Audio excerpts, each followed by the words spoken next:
also we looked at do while. Today, inshallah, we are going to look at the for loop. The for loop is the only type of loop that is very different from Python. And the way it is written, again, the concept is still the same, but the way that is written is very different. So let's look at it. Fine. Here we go. Now this is the syntax for a for loop. You start with the for keyword, fine. Then we have parentheses. Now, in between the parentheses, we have 3 parts. How many parts? 3 parts. Each part is separated with a semicolon. Semicolon. So the first part, semicolon, second part, semicolon, third part. Then you open braces, you put all of the statements that is part of the body of the loop, you close braces. Good. Like, what are the 3 parts between parentheses? Number 1, initial action. Initial action. What is the initial action? Something that happens only one time at the very beginning of the loop. That's it. It only happens once. Most of the time, what do we do here in the initial action? We declare and initialize the counter for the loop. So again, initial action happens only one time. When? At the beginning of the loop. Doesn't happen again. Then, semicolon. Of course, the initial action can be, we can have one statement here or multiple statements here. We will see examples in a second. Initial action, then semicolon. Then we have the condition. Again, the condition can be as simple as x is less than 10 or as complicated as a compound Boolean expression with and or x or. It's a condition. Condition means true or false. Right. Then semicolon. Finally, the last part here between parentheses is the action that happens after each iteration. Action that happens after each iteration. Like, how does it work? You go to the loop. You do the initial action first, one time only. Then you check the condition. If the condition is true, you go inside, you execute. You go back. You do the action after the iteration. Then you check the condition. Still true? Go inside, execute. Go back. You do the action after each iteration. Check the condition. Still true? Go inside, execute. Go back. Do the action after each iteration. As soon as the condition becomes false, you exit. So let's look at this example here. For, what is the initial action here? I is 0. Here we declared I outside. We can declare it here. You can say int I is 0. Add. You don't have to declare it outside. You can say straight away int I is 0. That's what we do most of the time. Int I is 0. This is the initial action. I declared and created I, which is most of the time the counter that is controlling the loop. Right. So now I is 0. What do you do next? You check the condition. Is 0 less than 100? Is it? Yes. Go inside execute. Print this. Go back. Do the last part. I plus plus. Now I is what? 1. Check the condition again. Is 1 less than 100? Yes. Go inside execute. Go back. I plus plus. I now is what? 2. Is 2 less than 100? Yes. Go inside execute. This will keep going until I becomes 100. As soon as I is 100, is 100 less than 100? No, you exit it. So again, for loop, for parentheses, 3 parts. Each part is separated with a semicolon. Braces, put everything, anything that you need to repeat inside the braces, done. How does it work? You start with the first part. The first part only happens one time at the beginning of the loop, doesn't repeat at all. Then you check the condition. True, go inside. You're done with the first iteration. Go back. Do the last part, the last action. Then check the condition. Still true? Go inside. Go back. Do the last part. Then check the condition. Execute. Go back. Do the last part. As soon as the condition is false, you exit. Fine. Let's trace this here. Fine. Int I we initialized. We declared I. Alright, here we go. First action. I is 0. Is 0 less than 2? Yes. Go inside, execute. Go back. I now is 1. Is 1 less than 2? Yes. Go inside, execute. Go back. I now is 2. Is 2 less than 2? No. Exit. Fine. We'll have other examples in a second. The initial action in a for loop can be, here we go. This is not very common, by the way, but it can be done. The initial action, the first part, can be a list of 0, meaning you can totally omit it, remove it completely, or more comma-separated expressions. So I told you, each part is separated with a semicolon. But if you want more than one thing to happen in the initial action, or more than one thing to happen in the action after each iteration, what do? You put commas between them. The action after each iteration in a for loop, the last part, can also be a list of 0, meaning it can be nothing, you can totally omit it, or more comma-separated statements. Therefore, the following two for loops are correct. They are, however, rarely used. They are rarely used in practice. And you look at this here. For and I is 1, okay, this is the initial action. I is less than 100, this is the condition. What happens after each iteration? System.out.print and I plus plus. Out. We can do something like this. This is acceptable. Is it used though? No, not really. If you're going to print it, why not print it inside the loop? Why are you putting it up there? Understand what I'm saying? This is confusing. This is confusing. Now look at this here. For int I is 0, j is 0. See here? We have two variables here. So instead of only having I, we have two. So the initial action is to declare and initialize I and j. Then this is our condition. And then the action after each iteration, see, we did two things. We increased I and we increased j. But you see there is a comma, a comma. So if there is more than one thing that you need to happen in the first part or in the last part, just put commas between them. Semicolon means khalas, you are done with that part, you move on to the next one. Questions so far? Questions? Yes, Abba. What happens in the third part again if we have to... The third part happens after the end of each iteration. Yeah, when you put two... two عادي الاثنين راح يتغير قيمتهم. In this case يعني. In this case both of these will be executed. So I will increase by 1 and J also will increase by 1. Okay? Here you are going to increase I and then also going to print it. Okay? So again this can depend. But most of the time we don't do this. This is rare. This is rare. Having two counters is also rare. Most of the time it's one counter. Okay? Having something like this is also rare. Most of the time, خلاص, we manipulate the counter here. Because it's confusing. Why are you doing this? If you want to print it inside the for loop. Why do it here? Right. What about the condition? Can I remove it? Yes, you can also remove it. You can actually do something like this. Look at this. See? All of them are removed. All three parts are removed. If the loop continuation condition in a for loop, which is the middle part, is omitted, it is assumed that it is true. So if you don't have a condition, you remove it, it is implicitly true. Thus, the statement given below in A, which is an infinite loop basically, is correct. Nevertheless, it is better to use this one in B. Remember when I told you last time, any loop in Java can be written using while, or do while, or for, any of them. In Python, no, not really. Python, with a for loop, you need to know how many times a loop will be executed. You cannot do it this way.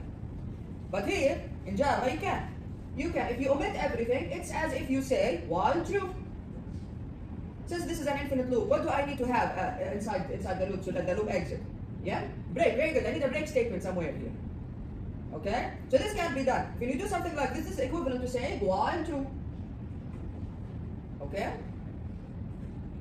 But let's look at some mistakes, especially people who are still beginning with Java do sometimes. Adding a semicolon at the end of the for clause here. This is a big mistake.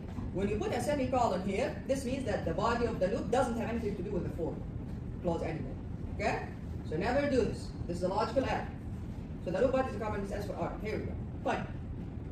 However, with do while, I have to put a semicolon with do while. Remember last time? I told you, never forget the semicolon at the end of the do while loop. Similarly, the following loop is also wrong. Again, with while, you cannot have a semicolon. Why? Parentheses, you put the condition, but that's it, no semicolon here. Do while, no, you need the semicolon at the end here. Do, the body, while, condition, then semicolon. It's the only time where we actually need the semicolon. Questions? Questions? Fine. Which loop to use? Which loop to use? Now look at this. The three forms of loop statements, while, do while, and for, are expressively equivalent. Meaning you can write a loop in any of these three forms. For example, look at this while loop here. Can I write it using a for loop? Yes. While, then there is a condition, then you have the loop body. You can say for, and then you don't have anything in the first part. The second part with the condition, and then nothing in the last part. There you go. They are equivalent. It's the same. But if you have a for loop, how can you convert to a while loop? Here we go. For loop has the initial action, then the condition, then action after each iteration. You want to write it most of the time. Most of the time this can be applied. In some very specific situations, you have to use either while or for or something. But it's rare. But most of the time you can convert any loop to any, it doesn't matter. Okay. When you have something like this, how can you convert it to the while loop? The initial action happens before the while loop. Here we go. Put it here at the beginning. The condition is between parentheses. You put whatever it is that you need in your loop, and then the action that needs to happen at the end of each iteration, put it at the end. That's it. And this is how you can convert between a for loop and a while loop. Okay? You're just يعني reorganizing. That's it. That's it. But the idea is still the same. طيب. Then which one do we have to use? Use the one that is most intuitive and comfortable for you. يعني some people prefer while loop, some people prefer for loops. You can use a do while loop if you don't want to repeat, for example, the code with a while loop. A while loop, you have to put it here, then inside the here. Do while, don't need to. It will be executed at least one time. So in general, a for loop may be used if the number of repetitions is known. Yes, most of the time, if we know how many times, we use a for loop. You can do it with a while loop, right? As for example, when you need to print a message 100 times. A while loop may be used if the number of repetitions is not known. It's easier to use a while loop this way if you don't know how many iterations you'll have. As in the case of reading the numbers until the input is 0. A do while loop can be used to replace a while loop if the loop body has to be executed before testing the condition. طيب, what about you guys? Which one are you going to use? All, because we have an exam. Yeah? You're going to learn all of them, you're going to practice using all of them, you're going to practice how to convert between each of them. Okay? Right. Let's look at this example now, nested loops. What are nested loops? Loop inside another loop. Now, we did the same example in Python. Right, but this one is better by the way. Write a program that uses nested for loops to print the multiplication table. Type. Go to open NetBeans. Let me just. There we go. This is the class. Oh, I already have it here, so. Okay, I didn't do anything really. I just created a class, named it the same way, which is multiplication table. Again, made sure that you right click the package, new Java main class. Multiplication table, and then I copied the code from there. That's it. I didn't do anything else. Okay, so this is the class. Fine. Let's run it first, and then let's understand what's happening. Alright, right click, run. There we go. See how nice it looks? There's a multiplication table. This is like from 1 to 9. Okay, let's see it now. Now, looking at the output here, this is most probably just a simple print statement. This is definitely a loop, and this is also another print statement. Then we have nested loops here for this part. But let's look at it. Multiplication table, here we go. This is the header. Multiplication table, and then remember when we learned about the printf statement, we for the alignment it's either right or left. Yeah. Type here, how are you going to have it center? Just measure it with your eyes. There you go. So that's why we have all of these spaces at the beginning. Okay? So there we go. So we printed multiplication table as the header. Now, display the number title. This part. Okay. System.out.print. Okay, I need spaces here. There we go. I printed spaces. Then a simple loop. For n j is 1. Is j is 1 less than or equal to 9? Yes. Go ahead and print spaces, then j. So space and then 1. Here you go. Print. Not going to move to the next line. Go back. J++. Now j is 2. Is 2 less than or equal to 9? Yes. Go inside. Space and j. Here we go. Space and 2. Go back. J++. J now is 3. Is 3 less than or equal to 9? Yes. Go ahead. Print space and then 3. Okay? This will go on until j is 10. 10 is not equal or less to 9. It will exit. Fine. Now we are here. This is print, huh? This is print, not printer. Now system.out.println, new line. Okay, here we go. We move the cursor here. Then all of these dashes. Okay, then I print in all of these dashes. Println, it will move the cursor here. Now we are here. Okay? Now what are you doing? No? What are you doing? What's the matter? Okay. Now, we are here now. Yeah. Print the table bar.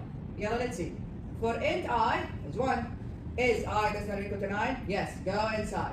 Print I, and then, see the string? Spaces, then this or basically, and then spaces. Here we go. 1, spaces, this, spaces. Right, now we are here. For nj, see another loop. For nj is 1. Is j is 1 less than or equal to 9? Yes. Yeah. Now here we go. This is where we are displaying the product basically. The result of the multiplication. System.out.printf. How many spaces is the result going to take? 4. Very good. So in 4 spaces, I want I times j. I is 1. J is 1. 1 times 1 is 1. Here it is. Right. Go back. J++. 2. Is 2 less than or equal to 9? Yes. Again, in 4 spaces, 1 times 2. Here it is. Go back. 3. Is 3 less than or equal to 9? Yes. Yalla, in 4 spaces, 1 times 3. Go back. This will go on until j is 9. And then j is 10, exit. System to the output print. Then the cursor will move here. We are still in the outer loop. Go back. I now is what? 2. Is 2 less than or equal to 9? Yes. Go inside. Print 2 and this. Here we go. Okay? Go inside. Do the whole thing for the 2 again. So 2 times 1, 2 times 2, 2 times 3, 2 times 4, still 2 times 9. Done? System to tablet printer. Is clear everyone? Is it clear? I'm done. What is the function for the last print and the stop? Adi? Yeah. Then the printf doesn't add a new line. So we are here. We are still here. If you remove it, ايش حيصير؟ Can you go?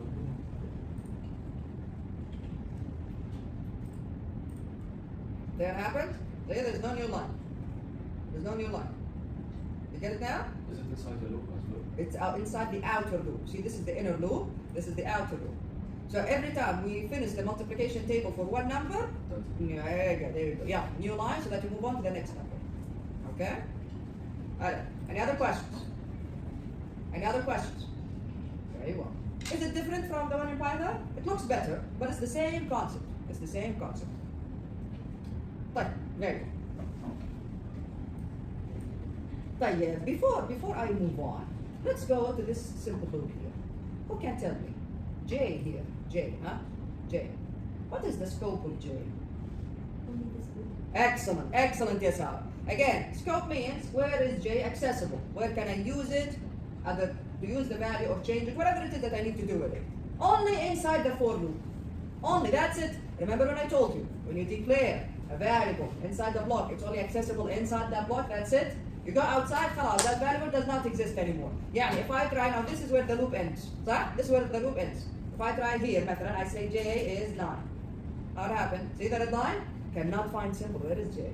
Why? Because J is accessible only here, only inside this loop. Because I declared it inside it. Understand everyone? Okay? We'll learn more inshallah about the scope inshallah when we learn about methods. But any other questions? Okay. This is the nested state type. Look at this other example. Finding the greatest common divisor. Now you know about loops. You can ask the user. You can find the greatest common divisor for any positive, any two positive integers. But what is the rule for the greatest common divisor between any two numbers? Very good. So they are both divisors, meaning using which operator? The remainder. Very good. Very good. So the remainder, so the two numbers, the remainder, this number is 0, and it's the greatest one. So it's the greatest number. طيب. We have, in which range are you going to look for the greatest common divisor? Why 10? You don't know the numbers. So the user is going to give you the numbers. So you start from 1 and you look until the number itself. Very good, very good. The greatest common divisor is anywhere between 1. Both are prime numbers. خلاص, it's 1. They don't have a common divisor. It's anywhere between 1, and then as soon as you reach the value of any number, if you have مثلا 175, as soon as you reach 75 and you didn't find anything in the middle, خلاص, you stop. You understand what I'm saying? Okay? Whether you found or not found, as soon as you reach it, خلاص, you stop. You stop looking. Because the greatest common divisor cannot be greater than the value of the number itself. Okay. So write a program that prompts the user to enter two positive integers and find the greatest common divisor. But let's read through the solution, then we'll look at the code. It's very simple, by the way. 2? You can make it even more complicated. You want 3 يعني? Because then you'll get the negative part here.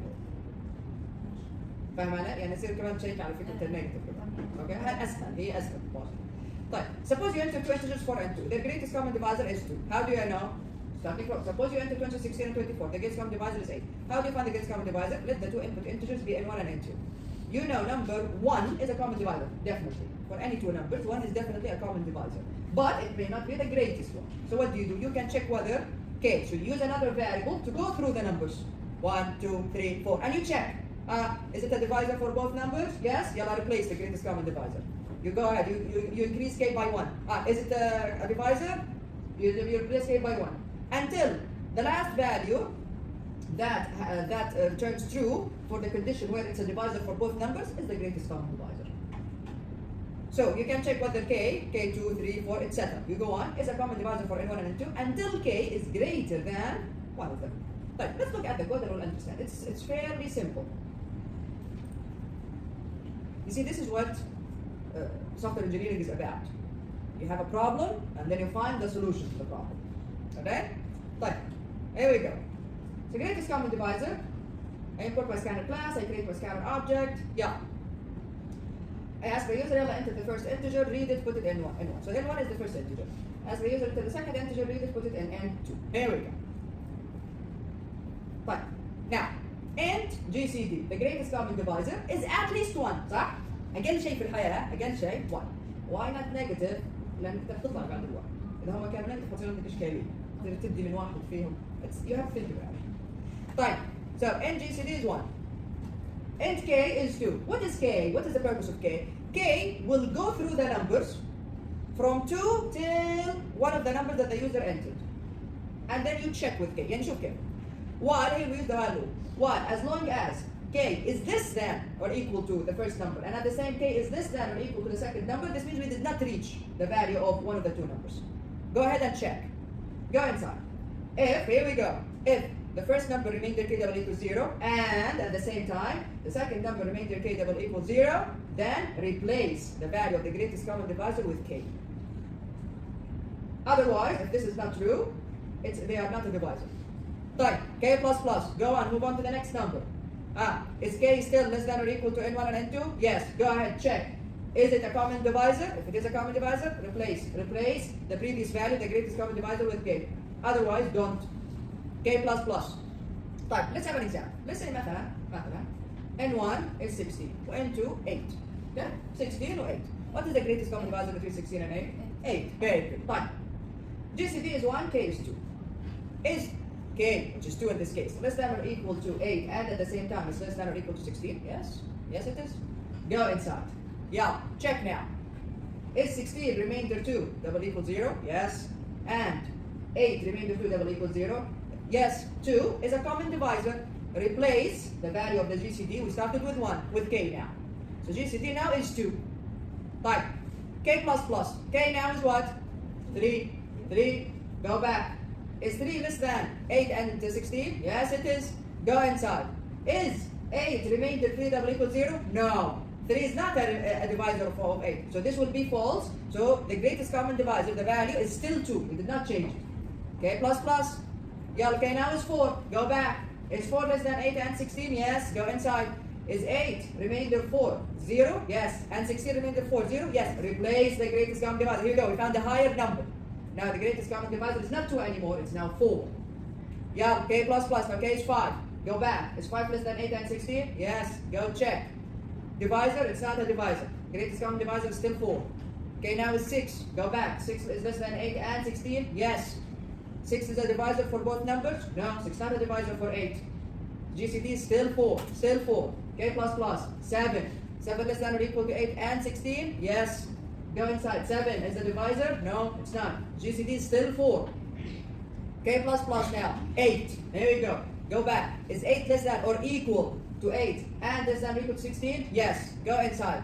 Is 8 a divisor? Yes. 8 remainder 8 double equals 0 and 16 remainder 8 double equals 0. Replace the GCD. GCD now is 8. K plus plus. Now K is 9. Is 9 less than or equal to 8? No. You exit. What is the GCD? 8. There we go. So we use K to go through the numbers until we find. We are increasing. Every time we increase and we check. If it's a divisor, replace the previous value. Replace the previous value. When you end with the loop, خلاص, you have the greatest common divisor. Is it clear, everyone? Victoria? Happen. What is it? When you find, so K, you are using K to go through the numbers. من 2 إلى ما توصل لقيمة واحدة من الأرقام اللي حطها اليوزر. لما يصير greatest common divisor أكبر من الرقم، صح ولا لا؟ أوكي. طيب لما تلاقي واحد فعلا ديفايزر، يعني ديفايزر لهذا ولهذا قاسم، يقبل القسم عليه، أوكي؟ Go ahead and replace GCD. غير قيمة GCD، تغير.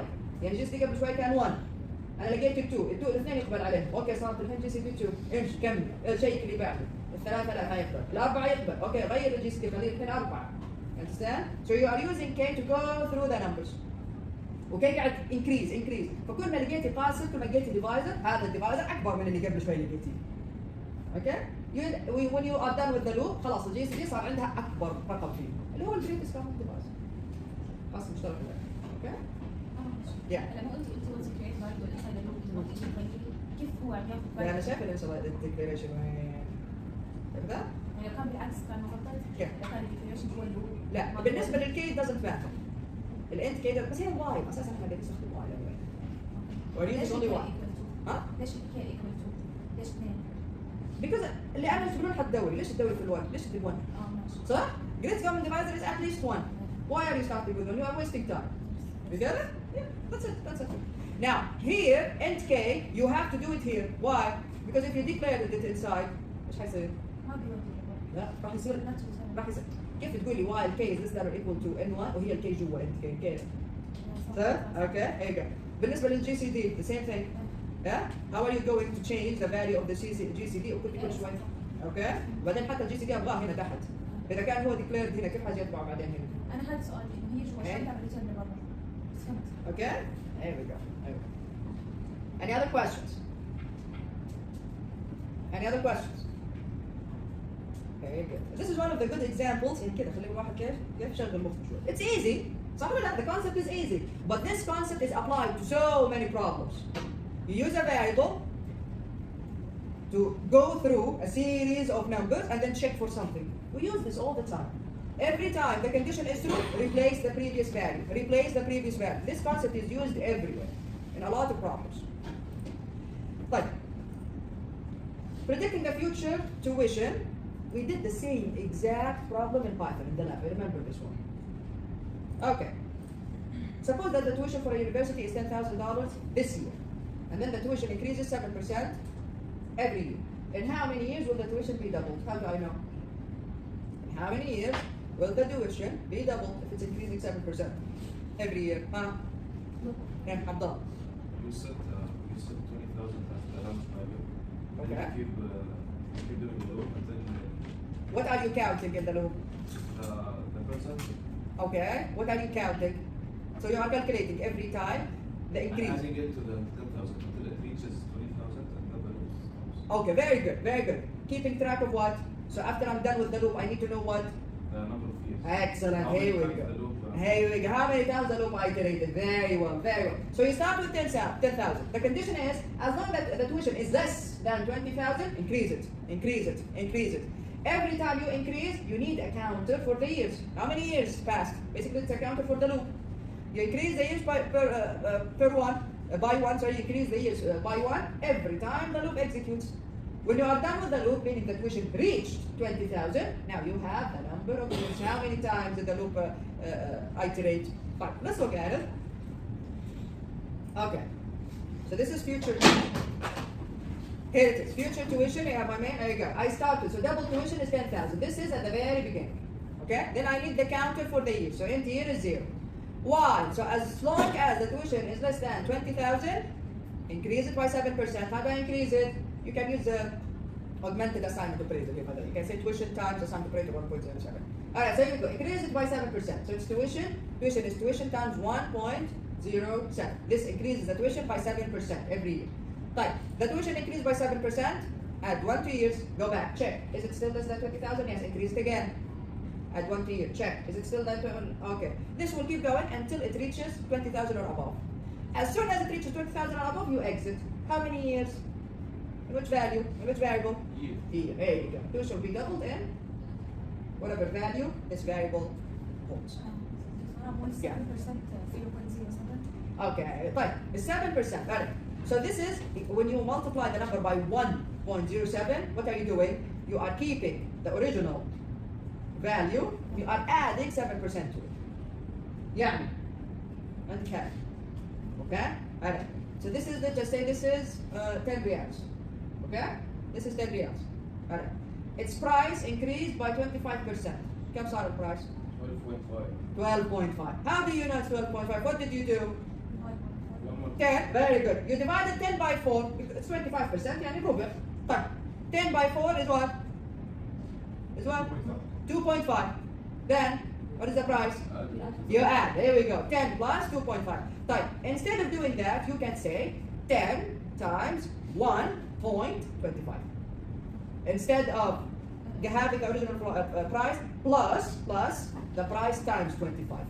Yeah? تقدر عاود تضرب بيها في 1.25. خلاص. تطلع لك نفس النتيجة. ها؟ كم سنة حيطلع؟ لأني حسبت على طلع 29 29 يطلع أقل من 20,000 22,000 بالضبط. عادي. يعني هو الرقم مو شرط يكون 20 بالضبط يعني. أول ما يصير يعني أول ما يوصل لل 20 سواء 20 أو أكثر منه راح يطلع على طول. أوكي؟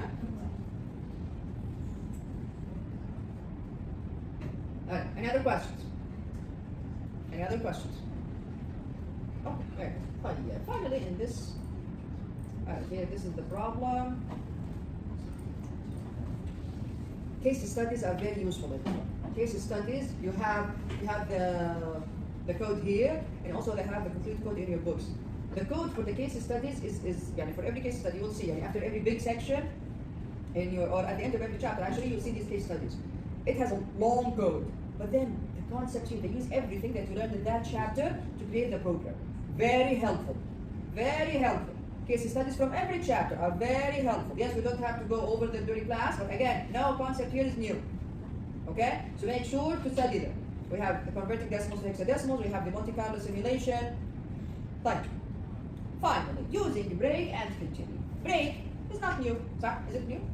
Is break new? Break is not new. We use the break in which construct?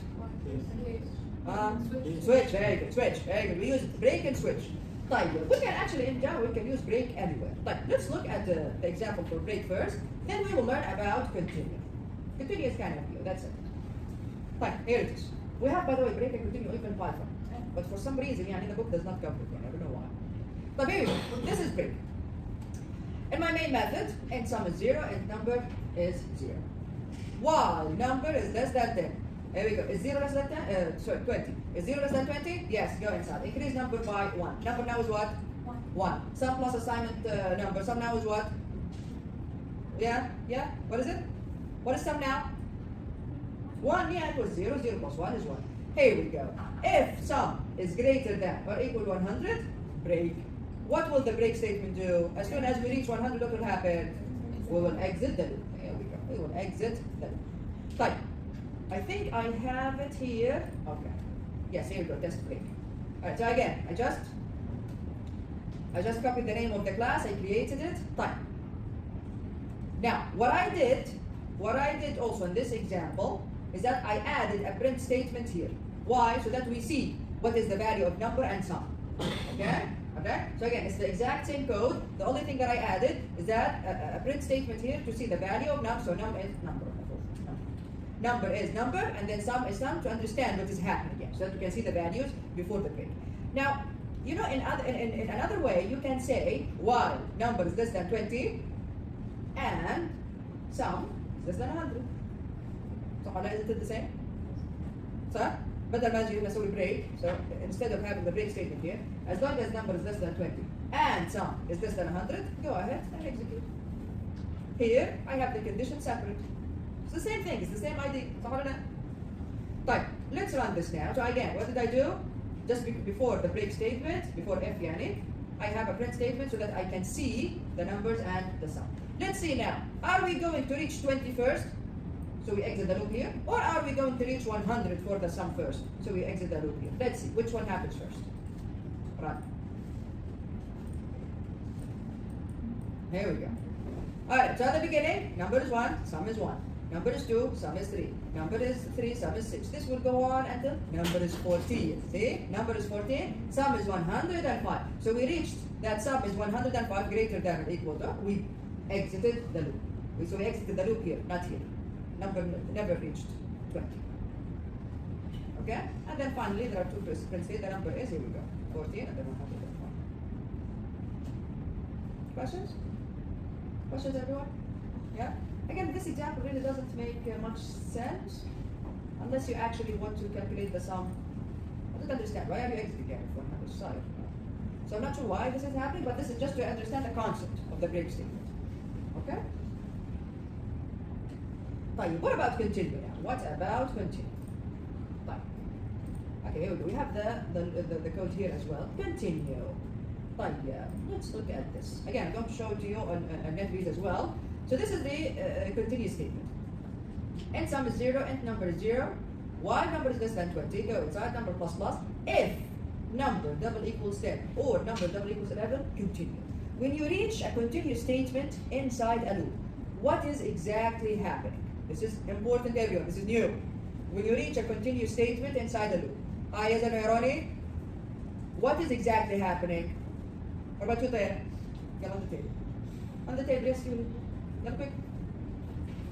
When you reach a continue statement, the rest of the body of the loop is skipped. The rest of the body of the loop is skipped. You move on to the next iteration. Again, when you reach a continuous statement, what happens to the rest of the body of the loop? Skipped. You skip it. Meaning this statement is skipped. What do? You go on to the next iteration. And you go back here up, you check the condition, and then you go inside again if the condition is still true. This is what continue does. So what does continue do? Skip the rest of the body of the loop, go back up. Check the condition and see if the condition is still true, execute again. Right, let's look at this example here. So I already have it here. Just continue, here it is. Again, it's the same exact example. The only difference is that after the continue, I have a print statement here to see the value of number. So that we understand which number did we skip.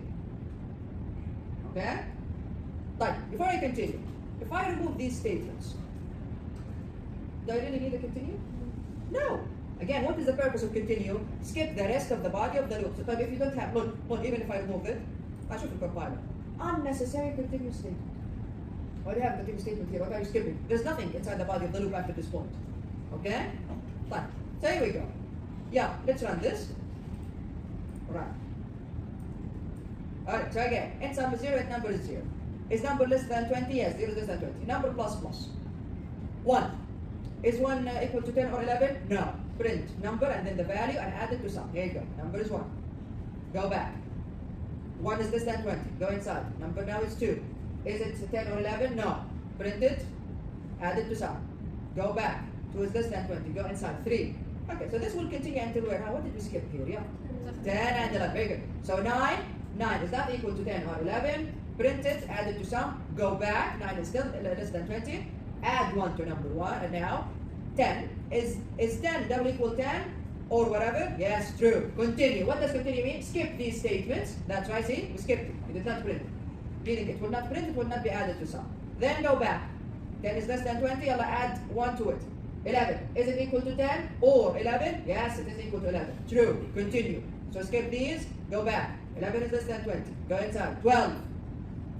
Is it 10 or 11? No. Print it and add it to sum. Here we go. This will continue until number reaches 20. Finally, the sum is 189. Abdullah. What if I want to skip more than 2 numbers? It depends on the condition. Yeah, what shall I do? Or again, Or number double equals 10 or number double equals 11 or number double equals 11. range? Huh? Range. There is you can use a range. So you want a range, not specific numbers? Any greater than or less than? Yeah, use any greater than or less than. Okay? Yeah. Alright. Any other questions? Any other questions? Do you understand continue? So when you reach the continue statement, it skips the rest of the body of the loop. It goes on to the next iteration. Move on to the next iteration, starts executing. لا عادي يرجع يبدا شيء. Again, check the condition. If it's true, go execute. If it's not, you exit. Questions about break or continue? Okay. Alright. Make sure to look at these examples as well. Remember the guessing number problem? You generate a random number and then you ask the user to guess it. Remember that? This is done using a break statement. Very easy. As long as the number is equal to the guess of the user, break. خلاص. Don't even need a condition anymore. Fine. Then these examples are very interesting as well. Checking palindrome. Do you know what a palindrome is? Palindrome? A palindrome is a word, Khalid Abdullah, that is read the same way from both sides. Like mom, for example, or dad, or anything else. Wow. Huh? I. Very good. I. Here we go. Here you go. So here it is using the methods of the strings. Alright, checking the characters, and also loops. This is a very interesting example. How do you check if the word is a palindrome or not? What else? Displaying prime numbers. Greatest common divisor was easy. Prime numbers a bit more difficult. Write a program that displays the first 50 prime numbers in 5 lines, each of which contain 10 numbers. 50 prime numbers from 1 to, okay? Again, make sure to study this. Again, the concepts here are not new at all. But we are just using everything that we have learned to create powerful programs. Okay, everyone? Okay? Fine. Inshallah, our exam is on Thursday, yes? Make sure to solve the programming exercises at the end of the chapters. This way, practice a lot. Any question will come in the exam is going to be easy. No practice, of course any question will be difficult. Even if it's easy, it will still be difficult for you. Okay? This is what programming is about. It's just about practice, practice, practice. That's it. That's it. Part of it, yes. Part of it, and then another part which is just coding. Well, I didn't write the coding questions yet. We'll see. But it's going to be clear. Yeah. Regardless, it's going to be very clear. You'll understand exactly what you need to do. Abdullah. Paper based. Yes, paper first. Yes. For the questions of these for chapter 4, there were a lot of wrong things. Are they in the book? Other one? Like for these questions, the links they weren't right. They're in the book. In the book, yes, yes. You have them all in the book. Yes. Any other questions? See you on Wednesday. Do you have any exams this week other than ours? Huh? That's it. So I'll have an exam. Okay. Huh? ME? You have an exam this week? Correct. Okay. All right, everyone. I'll see you Wednesday.